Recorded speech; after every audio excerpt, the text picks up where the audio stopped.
जय हिंद, जय भारत मित्रों। आज मैं आपसे बात करने वाला हूं यूपी पुलिस कांस्टेबल का जो ऑन गोइंग भर्ती है दोस्तों, इसके ही संबंध में। साथ ही आप सबको पता होगा एक नई नोटिफिकेशन जो जारी हुआ है वो है लिखित परीक्षा की तिथि को लेके। साथ ही हम बात करेंगे दोस्तों कि क्या अब आप यहां से कर सकते हैं और क्या परेशानी किसको आने वाला है और क्यों आने वाला है दोस्तों।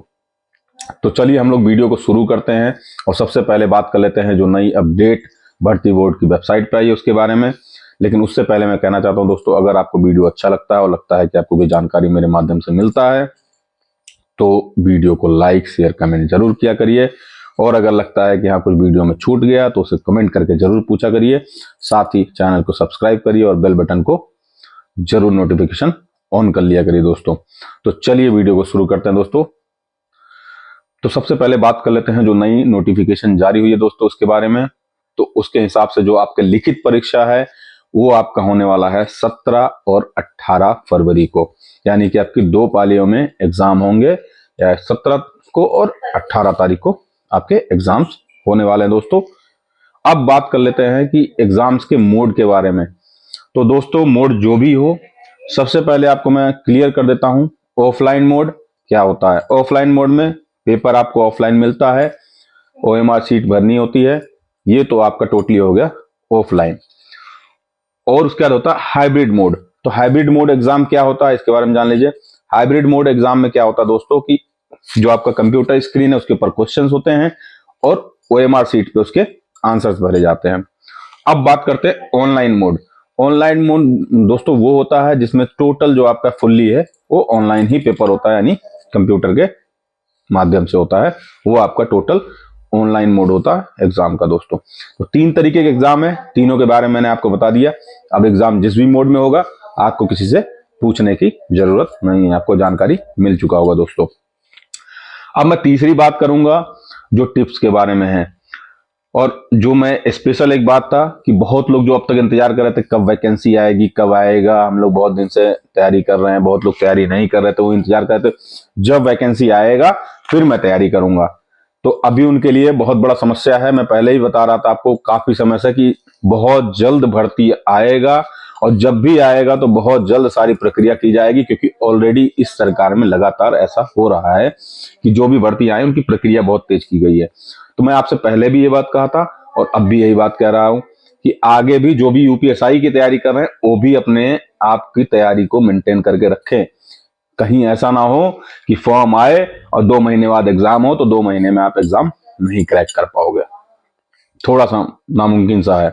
चलिए अब आखिरी, अब आपके पास चूंकि डेट आ चुका है, समय कम है, तो अब आपको क्या करना चाहिए। तो जो लोग तैयारी कर रहे थे तो मैं उम्मीद करता हूं कि सबके कोर्स कंप्लीट हो चुके होंगे, रिवीजन हो चुका होगा।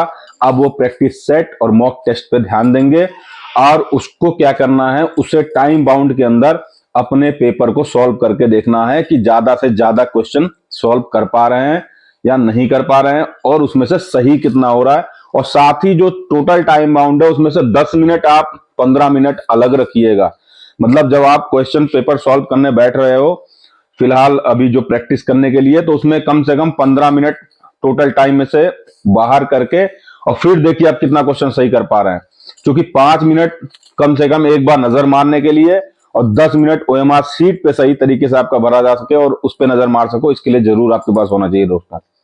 तो जो लोग ये सोच रहे हैं कि मैं ज्यादा क्वेश्चन सॉल्व कर ले रहा हूं और टाइम का वो ध्यान नहीं दे रहे हैं, टाइम 2 घंटे है तो 3 घंटे का इस्तेमाल कर रहे हैं, तो इसका बहुत ज्यादा फायदा नहीं होने वाला है।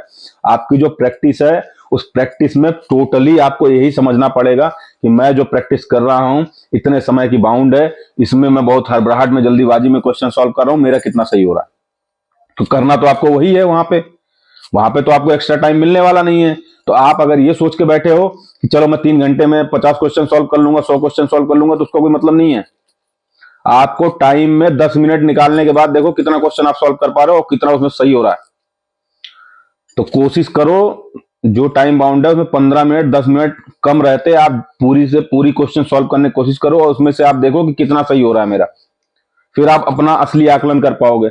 और जो लोग ये सोच रहे हैं कि मैं 1 घंटा ज्यादा हो रहा है और उन्होंने प्रैक्टिस सॉल्व किया, कहा मैं तो पूरा कर लिया, मेरा इसमें तो 90% सही है, ना जी, वो 70% भी मान लो तो बहुत बड़ी बात हो जाएगी। तो समय बाउंड कॉम्पिटिटिव एग्जाम में इसीलिए होते हैं। कि कम समय में ज्यादा सोचना है आपको।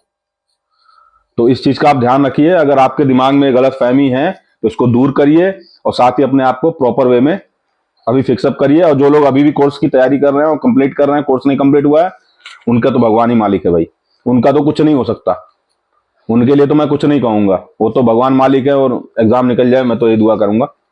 लेकिन जिनका हो चुका है दोस्तों, वो अपने आप को ये चीज दिमाग में बैठा लें कि टाइम बाउंड का जरूर ध्यान रखें अपनी तैयारी में। अगर इसका आप ध्यान नहीं रख रहे हैं तो मैं आपको कह रहा हूं कि परेशानी जरूर होगा आपको एग्जाम में।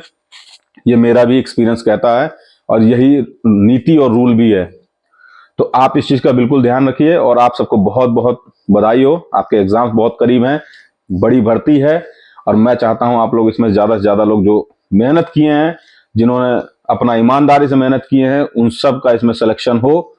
और आप सबको बहुत बहुत बधाई और बेस्ट विशेष मेरी तरफ से। जय हिंद, जय भारत मित्रों।